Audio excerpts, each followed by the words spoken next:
All right, you're live. Okay, thanks. Welcome to the November 13th meeting of the Fair Access Committee. We've got all committee members here except for Chuck Copeland, and Laura is on the phone or on the call with us as well for PR. We had no meeting in October, so there are no minutes to have to worry about adopting. I thought I'd start up with just some updates, and if you all have updates, please chime in, or things you want to mention that you think are significant. The Baltimore Banner listening session, I think you're all aware of that. We met with the Banner some weeks ago just to get to know the reporters, and out of that came the story on White's Ferry.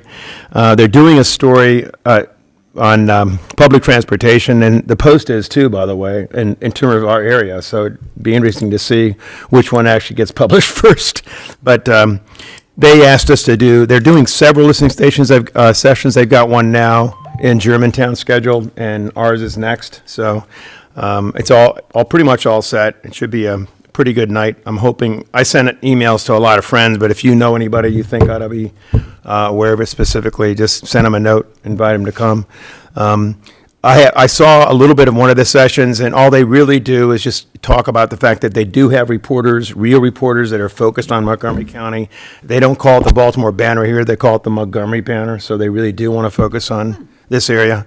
And they had 3 reporters at the meeting I saw, and essentially they just open it up to the audience. So you can just say, you guys need to cover this, and here's why, or ask a question about what do you plan to cover, whatever you want to do, really. So should be a good session.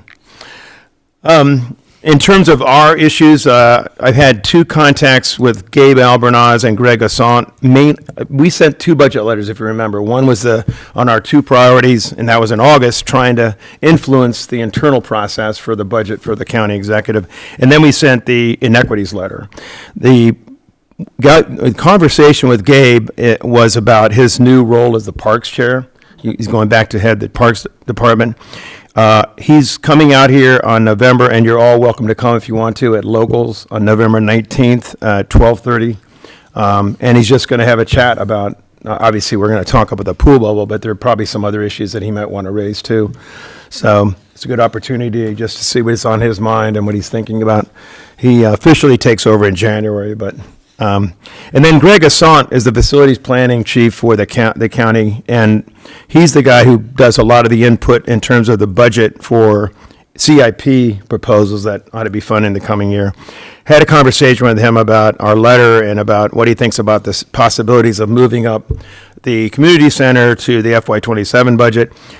He said it does happen, and there are projects in the line that he knows are being looked at for that, but he also said, you know, as you might expect, it's a tough year, so it's not extremely likely that will happen. So in my sense is that our best shot at getting a thing in terms of the next upcoming budget is probably the pool bubble. But it doesn't mean we should give up on the community center.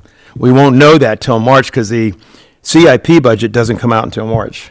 The operating budget, no, wait a minute, it's January, that's right. January CIP, operating is March. So we'll still have some time, hopefully, and we'll see in January. But the truth is, when it comes in the county executive's budget, it does almost never, the county council would add something. It's not something they really can do very easily. So if we don't get it in there, it's not going to happen until the next year. So, Link, do we need to then have another conversation with Mark or Dale to remind or to, I mean, I know this comes through recreation normally, but is there any more direct advocacy beyond the letter? And basically we've been already told that the parks people are not prioritizing the pool bubble. Yeah. But is there a way that, I don't want to say end run, that we're going to try to maybe more directly see if Mark himself will put it in? You don't like the bubble or the community center? Okay. Well, on the 19th with Gabe, that's probably our best shot because there's still a chance that it could get in the budget if he recommends it. So Gabe recommends it? Yeah, even though he's not in office, I think he'll still have. Because that is a positive change. Because when we had that meeting with I don't want to say the old guard, but the person who was retiring, the other 2, they basically said, "Look, we're just we're trying to get renovations on all these existing things. There's no money for any, anything that you want to do, basically." Right. It's sort of there. It's not our priority. Yep. Gabe sounded differently. Yeah. What I think we need to emphasize in terms of strategy for how we approach this with Gabe is we have commitments from our state senators that they can get us money towards this. Right. And so I think if we can approach him with, here's what the town can do, here's what the state has promised to do. Now we need the county to step up. The one other piece that I heard from, not from Gabe, but from other folks, is what they would be concerned about, or something that would allay concerns, and this is the operations folks, is, so great, let's have a pool bubble, let's do something new, but what about when something breaks? We don't have money for that. We don't have money for that capital cost. And so if the town, or if there's some group would say locally that we're ready to cover X amount of capital maintenance, not just routine maintenance, but the whole heater breaks kind of thing, not just, looking at it every year. Well, maybe that is something. That would be maybe helpful, or could help it move. Maybe I'm curious if it would be appropriate for the town to say, hey, for the first X years, Yeah, they definitely push have this to- forward, we can commit, we can put this money in reserves if it's, I think we'd have to have it, we would present it to the commissioners, but it definitely would have to have a time exactly. limit. I think it couldn't Because we be don't wanna absorb- ongoing. yeah, but we it don't could be wanna like absorb maybe for this short that temporary responsibility. period of time in order to move this up the priority list. The two things that Adrian, who's the clutter, who's right now the parks person, mentioned was lifeguards. So the swim folks and the swim committees. Yeah, if they could say, we're going to do everything we can to And make sure. Poolesville's the that kind of people town sign where if we up. said we need lifeguards, we can find. And the other thing was staff to help both put up the bubble and take it down. And I think the town has said they will have our staff help. So, Right. but So- we probably need That's just a seasonal, reinforcement. like beginning. That's of the season, seasonal, End of the yeah. season, yeah, that. In terms of ongoing But maintenance, though. anything we could sort of give them. Right, to- like I think we just kind of, here's the list of little things that we can do to, What I would ask for them, what little things would be deal breakers, right? And so, what are the little things that you anticipate being clogs of helping the project move forward? Okay. And so, before we offer a whole lot of things, I would want to know what do you envision as something that would really hold us up? and hopefully they're not listening Right. to our public. And they can listen. They already But- know. but we're I guess willing to the bring to word the table. word I I'm would kidding. use. What do you see as anticipated barriers to us moving forward? Yes. And then what might be some things we can do as a partnership to accelerate the project getting done.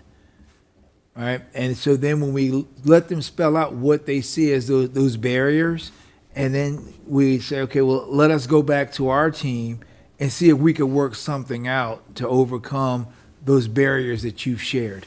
And we don't offer anything first, because then we might. Hold offer your and they hand have to your do vest.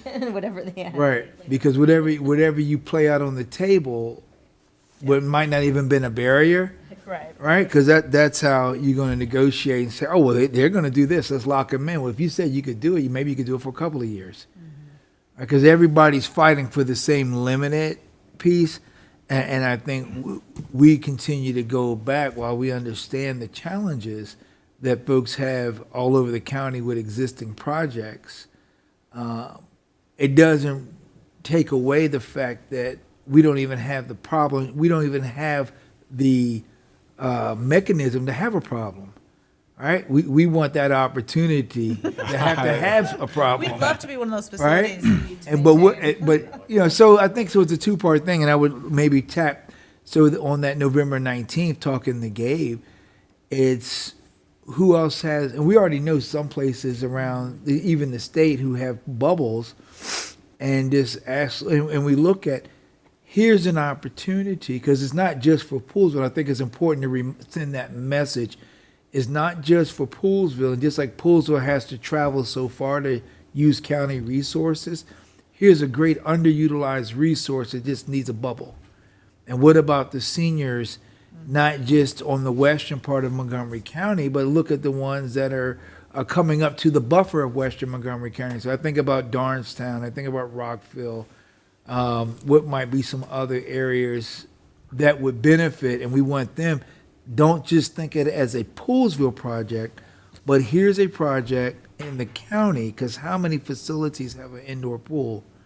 And then you expand a little bit and think about, could you charge rental fees for swim teams who come in, right? So and it's expanding because everyone's fighting over It that, is a that moneymaking. limited time for their teams to go and swim.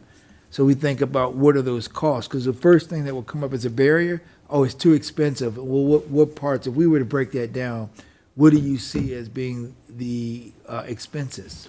Yeah, Robin, when she was still the parks director, when we met with her, one of the things she mentioned was that the county has an extreme shortage of spots in all the pools in the wintertime especially. So this pool would help with that. Right. So there is a positive for them, even though Right. it costs money to build it. Right, and I would tell them, and what I would say, instead of it costs money to build it, let's really look at what is the investment, and it's better to make a short term, make an How investment much are they now. losing 9 months of the year? Right. Also. Lost revenue. What they had said were the biggest barriers. One is they're focused on all these other aging facilities. So it has nothing to do with Poolesville. That was the biggest barrier, they said. The other barriers were, they mentioned lifeguard shortage across the county. That was something that they mentioned. And then the other thing was this, well, we have a new facility that we have to staff, not just lifeguard, but we have to figure out how to staff it. So the cost, like the initial capital cost, that's not They actually didn't the list that hurdle, as even though that's what we're trying to get it on. That's Well, who were you talking to? that's when we met with Robin and Yeah. the heads. Well, I of think they're just looking at aquatics and other- operationally. Yeah. Because That's they're what- not the people in charge of of Yeah, that's what I'm saying. That's the barriers are not in having a capital project, but in what would happen in terms of after that. Right. Yeah, and So that's why they don't want to promote it in their budget, Right. because then they have to deal with all these other things. and then we go back, and this is where that, even though they're going to come with a sound argument of the reasons why it won't work, and then the counter argument is, let's look at the reasons it would work. So, okay, the operational expenses, it's true, there is an operational cost. So what kinds of things need to be done? And once again, we're not asking for something that we should not have, or something that we shouldn't have for years ago. Well, also, like, what's the projected revenue? Like, if you're talking about the cost, you have to also balance that with the projected revenue. Yeah. They should, that's All right, so I think there's a lot of good ideas there, and we're going to have this meeting with Gabe. Should help, we can have an opportunity to raise all these, hopefully, and see what he says, and if he has any ideas on how to help solve some of these problems and help us move it forward. Community center is tougher. I haven't talked to Marilyn about it since, I saw her the other night, but I didn't ask her about it, so we probably should at least ask her what she's thinking. just in terms of moving it up, Right, right? right. Not in keeping it in. Yeah, Yeah, because it's there. in the future budget. Yeah, it's there. It's just Well, not but funded that's also, right. it could get bumped, It but could. but I think it's pretty clear it's. So when you say, are you saying that it would be more likely to get the bubble in now and community centers later, as opposed to just moving? They both community have center up and- capital funding in it. Right, but, I mean, wouldn't our preference be that the community center get moved up? Well, Like if, It's a bigger expense, and it's less likely to be able to get. Yeah, I that think bumped up. it's a bigger fish to catch. Yeah. Yeah. I think you're right, but I just think the heavy lift on it with the capital budget situation right now is that we got $3.5 million for a pool level in Right. capital. right, I suppose, right. It says 15 million on the holder right now, but it's more like 25 million. That's what Greg Assant told me. It's more like 25 million. So, and that's 2029, and it's going to happen. It's just not funded right now. I'm And, having PTSD thinking about the school. It's gonna happen. well, you're right. It did get bumped, and that happens too. Right. It does. And a new CIP will come out this year, a new 2-year plan. Because last year it was just, there's a 2-year cycle on CIPs and a 6-year planning cycle. So you're going to see both. You're going to see a 1 year this year and a next year. It could be that they'll put it in 2028, but we'll have to see. But I mean, it's unlikely. And so that means that we're talking about another cycle before that's 2 years from now. And it will be with the new county executive. Right, a new county The order of executive. priorities, right? Right, Right. right. And that's gonna be an interesting race. Yeah, So, but going back to this piece, I think you push hard for the bubble right. and just let them know if it's going to help them because maybe they have a project and that's scheduled, but they might run into issues like land and things like that.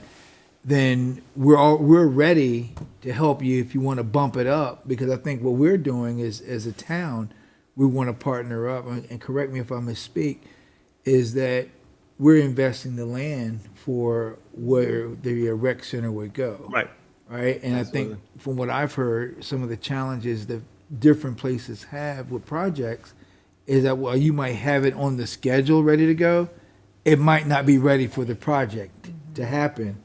And so our piece is that if there's something that opens up, and this is where I think we work with Maryland and with Gabe, as they're looking at reviewing all the projects that are slated to go, if there are hiccups that those projects that are on the docket to go just can't go, we're happy to slide in, and then do that. And keep in mind, our project you don't have the county doesn't have the cost of the land, where if they were doing it in an area that's not a municipality, they would still have to pay for the land that they come in, as well as everything else that goes with it. It's not even just, you're right, the cost is a big part of the land acquisition, but another part is delay. It can often take quite a while to get the land, so, I mean, it's shovel-ready in that Yeah, and sense, that's, which a now we're lot gonna of sound like- projects now really we're gonna aren't. sound like Jim. We're shovel ready. Yeah, well, it almost is in this case. And you said the state delegation already has gotten bond money or promised getting bond money for the pool bubble. Right? Last year, they got 250,000, yeah. So I'd lean into that. Yeah. Yeah, that helps too. I mean, that's something we can give. We don't need to pretend like we don't have anything to offer there. Right, And I think our strong hand is that we're being very good partners. And this is one of the benefits of working with a municipality, is that we're coming in and we're not just asking, we say, okay, let's work together. And so we're able to help bring some things to the table. And I'll say what I said at the breakfast. Even though we're small, we do pay a considerable amount of taxes. And it's, if you add up all the taxes over the last 15 years, are we getting our fair share of what we contribute to the pot? You know, Ed, this might be something where, as another way to keep emphasizing that the commissioners could send a letter, because you guys do the budget. You're the ones who made the decision about renting the land for $1 a year already to the county. Just a reminder letter saying, That's a we've good done that. idea. That speeds up the acquisition process, number one. It reduces the cost of the project, number two. And it shows our partnership and willingness to be, a good ally with you. And those 3 points in the letter would help a lot. And you could send that directly to the county executive, and then it would I guarantee you, what they normally do when it's a letter is they actually share with the departments. That's why we send Right. letters. Emails are one thing, but if you have a letter, they often will Official send you letter, a note yeah. back saying, we shared it with the following departments, and if you want to reach out to them, feel free to do it. All right, yeah, so let's craft that up. Yeah, that would be good. These are good ideas. But I think I should have a conversation with, and if you guys are happy to reach out too, but I think we should find out from Marilyn what her thinking is too. She's got a lot of projects too on, Clarksburg and other places, so what her view is. So if she's here, she might have been hearing something too, who knows? So, I talked to Greg, and he's probably the best avenue we have, and he wasn't pessimistic. He just said there's a line of other projects that are trying to get moved up too. And given the current situation, it's going to be tough. So, he said just be realistic. But he's been a good partner, so. Oh, those are good ideas. Let's see, I think that's basically it on those 2 points. On the inequities letter, that really had an impact. It went to several departments, and public transportation was the one that really caught fire. Yeah, I mean, Some Sometimes we're surprised, right, about which of the issues, Yeah. like. Honestly- What do you say, as it We've got should. several, so I'm happy to move any of them forward we can.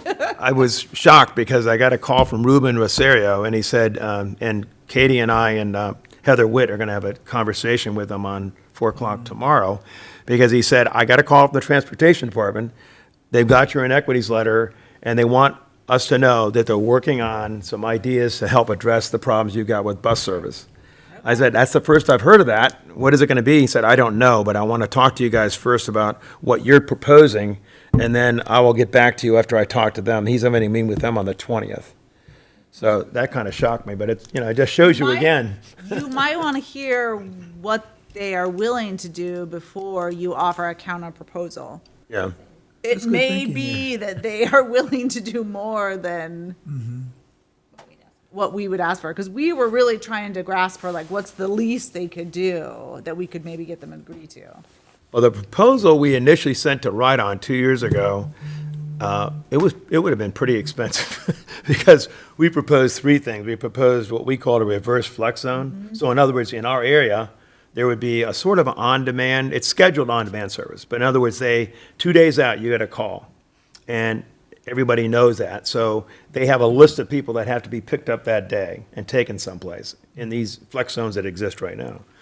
In those flex zones, you go within that flex zone to go to a doctor or something else. In our case, we're talking about going outside to these other areas outside of town and picking them up and taking them back here to get on the bus. Would it cover all of the Yeah, western county? it would, yeah, that was the idea. Now, Okay. their counterproposal, which is actually in the Ride-On, if you look at their Ride-On plan they've got as a draft, they've got a 1, 5, and 10-year. The 5-year has a reverse flex zone that kind of goes out about a quarter of a mile from the town of Poolesville. So they say they've adopted the idea, but they haven't. So, We we could just, walk a quarter mile. yeah. And WMATA does that too, actually. They will go out a quarter of a mile if you have a service, if you have somebody that's coming out to this area with WMATA. So, so if we push that, that's pretty ambitious. The second thing we pushed was changing the bus route, or at least having 2 bus routes. The one now goes to Quince Orchard and then straight over, so it doesn't go to Shady Grove or along 118 or over to the hospital, Hogarth. We proposed essentially that it goes both of those places. Yeah. An alternative they propose, which actually wouldn't be too bad, but it's a little more complicated. At the bus depot in Germantown, there's a bus 20, that is what they call a hyperbus. Every 10 minutes it comes. So you could go on this new bus that they're talking about, down on 118, go over to the Holy Cross Hospital or go to the bus depot, and then take that bus, the 20 bus, it goes along Shady Grove Road, all the way along Shady Grove Road. Like a So you- streetcar, it would So, just kinda yeah, go so back you and could forth. do it. The problem is, and this is the third part that we proposed. Okay, that's fine, except our buses stop at 9:30 in the morning, and they don't start again until 3:30 in the afternoon. So they have to sit there for 6 hours, Yep. waiting to come back to Poolesville. Yep. So those are all expensive, if we, pushed all those. But it's the same, it's not just seniors trying to get to the No, doctor's appointment. Like, I have a kid who doesn't drive, who's going to Montgomery Community College. right, no, it could go She there, can't go to MC yeah, on the bus. yeah. So, so we'll see, Ruben has had a preliminary conversation with him, and he just wants to talk to us about it first, and I'm just gonna say that, in a real world, in the world that we'd love all these things. They're gonna cost a lot of money, but that's what you gotta pitch him, and see how he reacts. And the bus doesn't go up the Sugarloaf Mountain, does it? No, Because I remember one of the younger people, I guess she was in her 20s or 30s, that lived out here a few years ago. And that was one of her main issues, is just the bus, because she wasn't driving. Something was wrong with her car and she couldn't go anywhere, which is one of the reasons she wound up leaving Poolesville, was that she said, there's just nothing to do. And I can't even go to Sugarloaf. And she's like, you can't get to anything. And the bus, the times of the bus was a challenge. yeah. Yeah, that would be a stretch, I would think, but, Yeah, but I was, yeah, yeah. something. So that's where we are on that. I have not heard anything yet, but we did have a good meeting that Bernie set up with the maintenance folks from the DOT on the Jerusalem that does the maintenance of all the rural roads around here. That was several weeks ago, and there were 2 things they told us. One is that there's no budget set aside for rural maintenance. It's essentially a catch-as-catch-can. If they get a request, then they have to go and get approval to do it.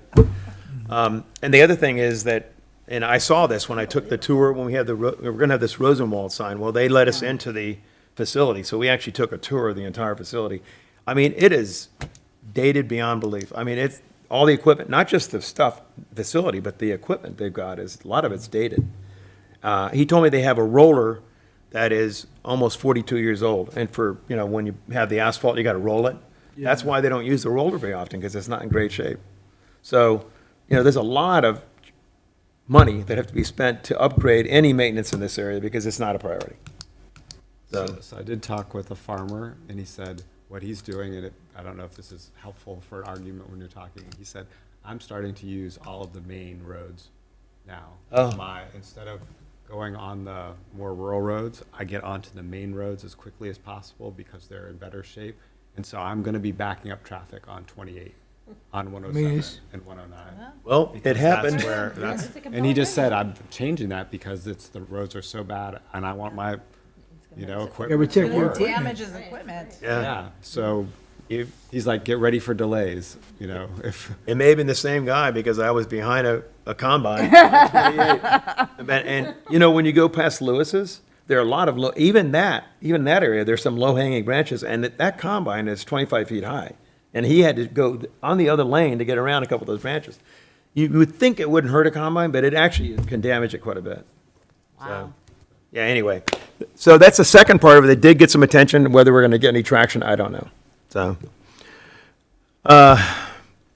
on the farmer appreciation testimony, basically all I did is just reemphasize to the Parks Board, because they've got it now at the request of the commissioners to take a look at what to do with the plaque and how to mount it and where to put it. And I just reemphasized that we did it, and some of the ideas that I had heard afterwards, like, Sarah mentioned some kind of a possible maybe artwork that could be done to mount it on. The idea of a tractor or some implement was also mentioned. Your idea, I put that in there too. So I just said, nobody's saying that we've talked these through. It's not the committee saying it, it's just ideas we got, and you guys have to decide ultimately. But- And I think that we should approach the Maryland Art Council, see if there's any grant money for this.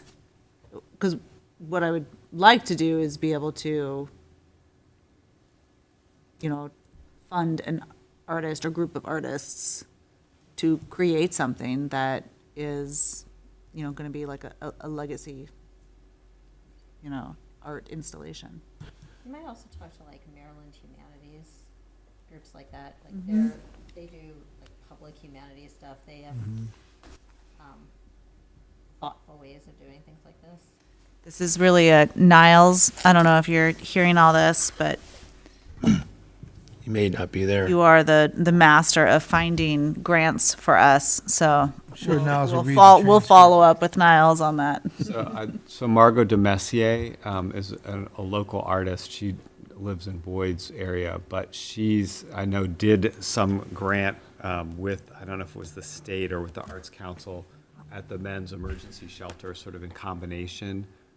So there is funding, you're right, for projects that local artists are the ones who sort of apply for with a site in mind. So it's not necessarily Poolesville applying for it and then finding the artist. It's often the artist applying, having found the partner. Well, it would be nice to So then, it's maybe worth we to bring talk this to her, idea see to how- Riverworks or, some of our local artists Yeah. and, But Margot might know how the Facilitate the process works, communication. I guess. is what Yeah. I'm saying. Not her necessarily, but how the process. okay, yeah.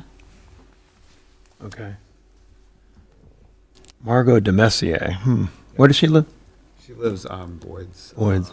Off-white store. I think I've heard the name before. Her kids are on the swim team at. Oh, Go to the high school. All right, those are good ideas. Laura, do you want to talk about that? We talked about doing video shorts to help emphasize all of our priorities, where that is at this point. Sure. Yeah. So the next round of videos, we're committed to keeping them short. So we will be producing, about 5 videos on the inequities that you have identified and were the big panel discussion at Poolesville Day. And we have the experts in the area that will team up to each speak on those topics. I've not confirmed Moria link, just as an FYI. And then the two priority issues moving up, the funding for the community center and the pool bubble. And Sarah, you're the backup to Ethan, Ethan Lee on the pool bubble issue. I've not heard back from Ethan yet. And so, yeah, and then we do want also just an update on White's Ferry that I think Jim will speak on. So we're going to film these sound bites right before the community session, the listening session with the banner next week on the 19th. I think on Ethan, Laura, Everett, his father, and I are good friends, so I'll just reach out to him. And I know Everett. I mean, Ethan probably doesn't read his email. A lot of kids don't. So no, I mean, I when I wanted to reach Ethan, I always got his dad. His dad would say, "I'll talk to him." So let me do that. And I think it would be good on the pool ball to get both Sarah and Ethan. Ethan can talk about it from a swimmer standpoint, but I was thinking Sarah could talk about the seniors, and how they could use the facility and all that. So it's only 30 seconds. We don't have a lot of time, but so I think we should do both. And then. So pretty much everybody else is covered there. We're in pretty good shape. Yes. Okay. And this is another part of the re-emphasizing our strategy and so forth to people. So it'll be helpful. We can use it all the way through till the budget is submitted, and then after that with the council when we need to. So, then I wanted to mention quickly too the muster. We haven't used muster yet. We don't usually use it during the budget process. Because that's really an internal thing to the agencies.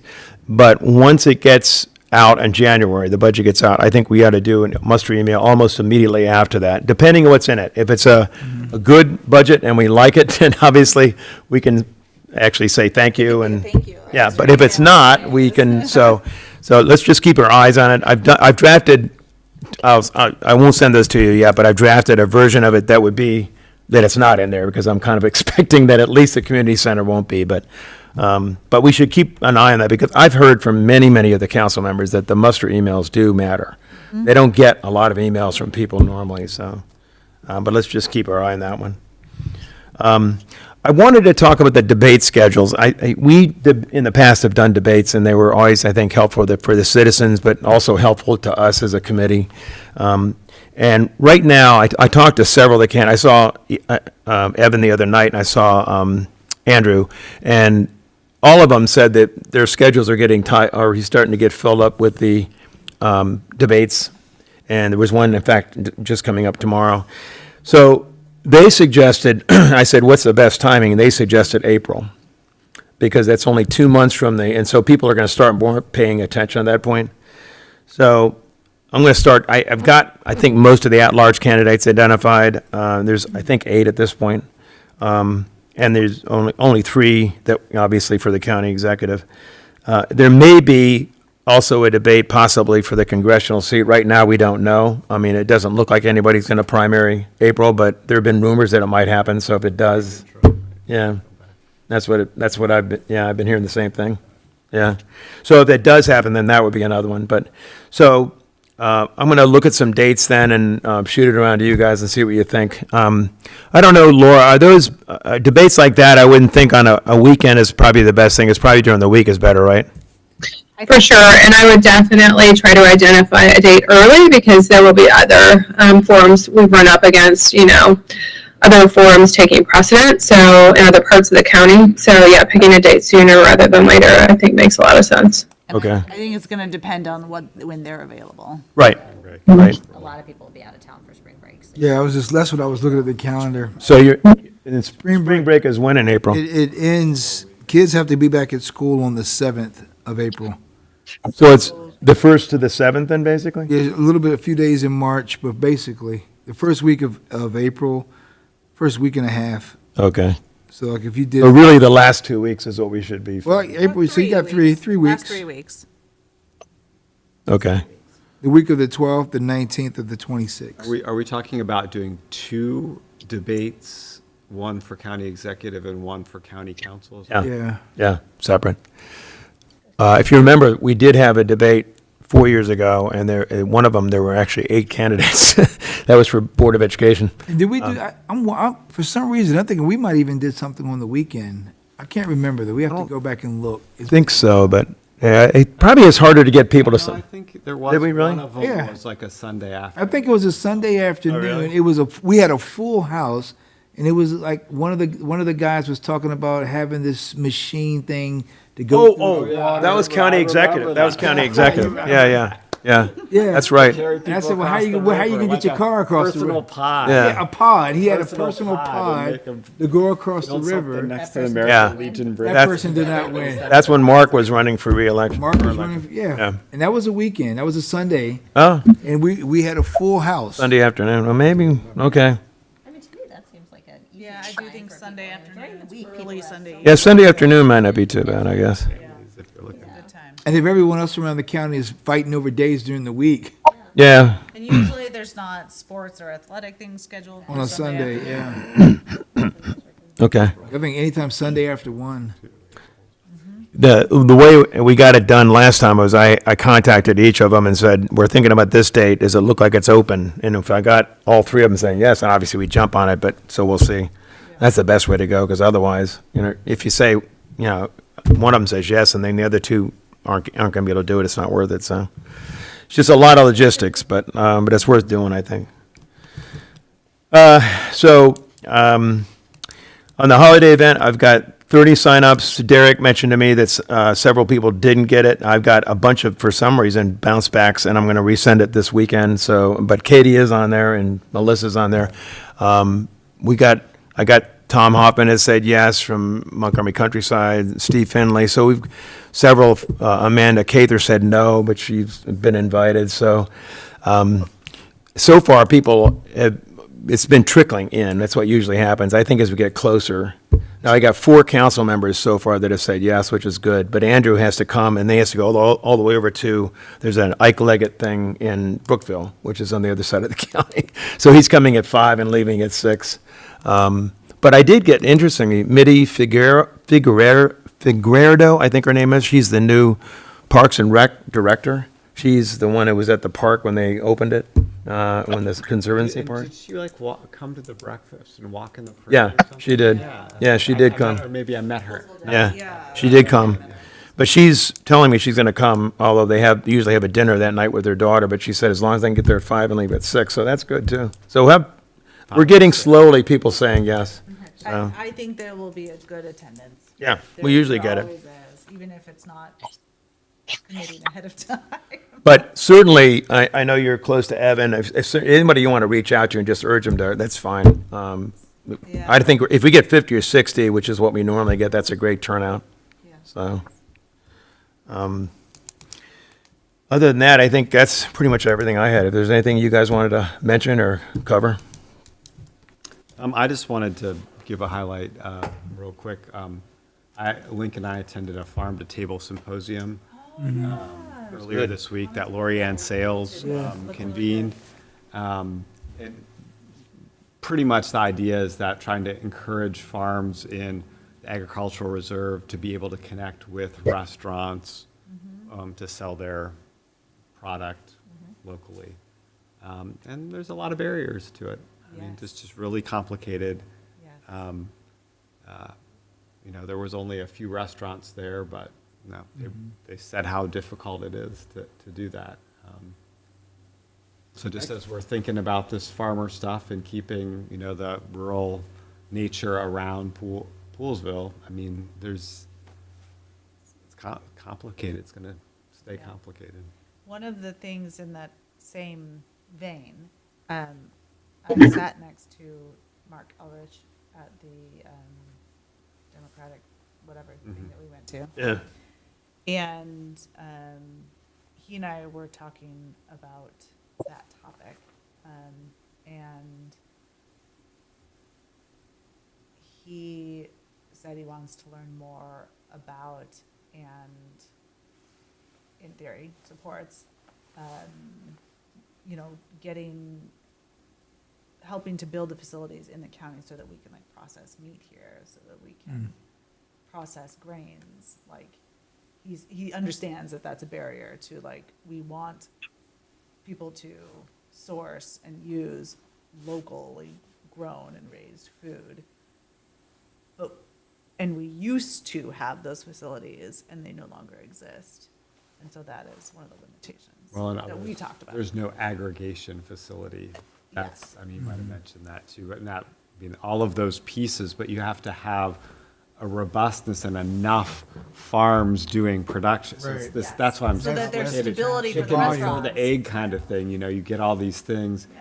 I don't think it's as simple as Crossvines, you know, starting a facility and then you have wineries, you have all these other places that if you put in your own, you know, meat processing facility, but you have 2 farmers doing meat in Montgomery County. Oh, That for sure. doesn't really then make sense, but Did the county speak to their potential role, the ag departments, I wasn't in the morning session, I was in the or afternoon, lack so of I don't know. role? there wasn't much talk about. Were they what there? The county could do, well, the county convened it, yeah, and the ag was there. And there was, one of them was, the sessions was facilitated by the director of the Office of Food Systems Resiliency. Right. But it's, one of the guys said, you need to ask people to rethink food, period. Yeah, right? And that's, Like not that's expect us. berries in the winter or like. Well, no, but it's also expect to pay more. If you really want to have local food, Yeah. like this was one example, Which is so bizarre too, you know, right? local potatoes at the sort of farm to food bank price, which the county's done, which has been really vital to a lot of farmers, it's $2.50 a pound for potatoes. Yeah. But you can get, you know, commercially farmed potatoes from Maine for 10 cents a pound. But to really make it a go of it in Montgomery County, the farmer needs $3.50, not even what they're getting that's above the lowest market rate. So then you have to rethink, and it's the same thing at the restaurants. You know, if you're buying from, say, Deer Valley, it's going to be more expensive. Yeah. And they can't provide hundreds of pounds for you to have that on your menu every single Yeah. day. It has to be like a seasonal or a. But then it's harder, then you have to decide, okay, then I have to figure this out, where you could just click the button on the US Foods app or the Cisco app or whatever, and just click it, and it's done. So it's, They delivered. We're up against sort of, I think, one of the biggest challenges in capitalism in general, right? Like ease and lowest Cost. cost versus maybe sustainable. or your lifestyle, or the world you want around That's you. right. And that's why I said it's rethinking Yeah. food. So it's a whole bigger thing than even just, you know, can the county put in another $1 million to do X? Yeah. It's almost like a boutique versus having something that's an everyday use. What- Mike, who owns One Acre Farm, was there, and he, you know, Mike, he can be pretty, how should I frame it? Unfiltered. Yeah, unfiltered, I love yeah, it. He's so unfiltered, unfiltered. yeah. I love But he said, and it probably was true, he said several years ago, there was a proposal from the county school system to start using more fresh food. And he said, nothing ever happened. He said, we got to start crawling. So he was proposing a one-school project, maybe in the ag reserve. But, you know, one of the counters I heard at the table when I was there from a county school person was, we don't have cafeterias anymore. You can't prepare fresh food. We just can't do that. Yeah, they So, ship it you in. know, either we find some way to have it prepared ahead of time and steamed or something and then sent out, but he said, we'd have to set up a whole new infrastructure to do that. We Shipped don't in do and that. warmed up. Yeah. It's all bought frozen and stuff like that, so I That's don't kind know. of the infrastructure that Mark's talking about, but then you need, who's going to process the carrots and to put them in plastic packages in Montgomery County? Right. Who's gonna pay for I it? do think what Mike was alluding to, not alluding, stating, we need to crawl. I do think that is what the role that the ag reserve can play is what are some small ways in which Yeah, we can start setting. crawling an would be a good example. idea. And one of the things that Mark Elrich and I talked about was like setting the example through a co-op in Poolesville where we are modeling different parts of that. And maybe not everything can come from the ag reserve, but maybe our goal is we want 60%. We want the majority of things to be coming. And restaurants would actually love that, is if the farmers together were not just a co-op market, but the farmers were a co-op together, so they could contact one person Yes, to and because get that co-op local could serve produce. as an aggregation. Because right now, they are facility just and- like, who is it? Yeah. Maybe I know You one don't want to call person that each sells separate little greens. farm. Yeah, or they don't even know which are the separate farms, so they might know one farm. Yeah, or who produces what. or- Exactly. They And were I feel talking like about that as having a a consumer directory. too. Like, I'm like, Yeah. I actually don't want to drive to this farm for my apples and this farm for my carrots and this farm for my peaches. I want a local produce, but I want to go to one place and get it. And so I think that's something that we should be looking at as we're looking at this Goes with the co-op. co-op idea. Yes. It could be work both directions. Yes. Almost every one of the co-ops we talk to, they have as part of their business model, a very important part of it is working with local farms. That's what differentiates them. So it And was not just- interesting to hear and not just Samantha. working with local No, I farms, mean, like promoting actually it. being a co-op of local farmers. Right, and selling their products. Yeah, that's, I think that. Because Samantha, a year ago, when I was talking to her about their store or market, she was hoping that people will start coming up there and essentially shopping for, weekly meets and stuff. And she admitted she said on the panel, it's not happening. It's a niche thing. You know, Yeah, that's people- what all color. Yeah, and so I think she now recognizes that before she was telling me she didn't like the idea of a co-op because she thought it might compete, but I think now she recognizes it doesn't compete, it actually makes a market. Because Right. people are driven by convenience. I mean, I can Absolutely. tell you that She when I sells was, Kingsbury produce Yeah. at our market now. She You know, it's was. the same idea as that. was. Exactly, but it would just bring together all of our farmers. And we need all of them. We would consume enough food, you know what I So it's mean? almost not like going back to that whole idea of a farmer's market, right? But Right, but I exactly, mean, but a that's permanent really, one. but like, Yeah. like I think about, now this is definitely much smaller. When I think about big markets, like when you go to Baltimore, you go to Lexington Market, and you have the folks who are really pushing seafood, you got different vendors, but they're all housed in one place, and everyone's trying to sell their things, or you go up in Boston and you go to, what is that, Nathaniel Hall, and you see all the different, vendors in one place. So then you think about, you got all these different farmers who have their particular produce. Where can they all go and sell what they want to sell, right? And it's, I understand where you're talking about, you have to begin to look at it differently. The other thing I think is that for the non-business person or the non-farmer in that business, it's easy to look at, to come up with ideas. But then when you think about scalability, cost and scalability, and then you think about competing. So if I have to sell my potatoes at $2.50 and the competitor, the big guy, sells it for 10 cents, and I'm the guy running the restaurant and I'm trying to figure out my cost, and I know people are balking at what they're paying for things right now because of the economy. How am I going to stay in business? Because if I buy it at $2.50, Yeah. I got to sell it. I got to have a profit margin that makes sense to stay in business. Yep. So it gets more That's part of that. complex. before we adjourn, though, I wanted to mention that we've been working on this Rosenwald sign. We finally got it all finished. We've worked with the Department of Transportation. I took a tour of the facility. It's amazing. There's still quite a bit of the old Rosenwald School there, but you couldn't tell it from the outside. The date now is pretty well set. It's November 29th at 1 o'clock in the afternoon. So you're obviously going to send it out with an email invite and on Facebook, but I wanted you guys to know about it, so if you wanted to be there.